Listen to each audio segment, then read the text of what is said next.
سورج مشرق سے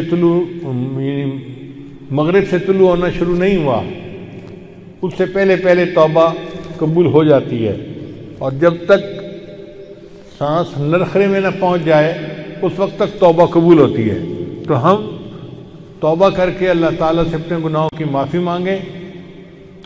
ہمیں اب بھی اللہ تعالیٰ کی ذات سے امید ہے کہ وہ ہمارے گناہوں کو معاف فرما دے گی، اور ہمیں اس آزمائش سے اور عذاب سے اللہ تعالیٰ محفوظ فرمائیں گے۔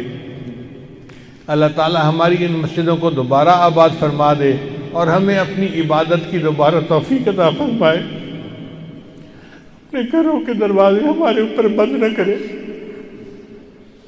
ہمیں زندگی میں وہ وقت نہ دیکھنا نصیب کرے کہ جب اللہ کا گھر ہو اور اس کا دروازہ بند ہوا ہو۔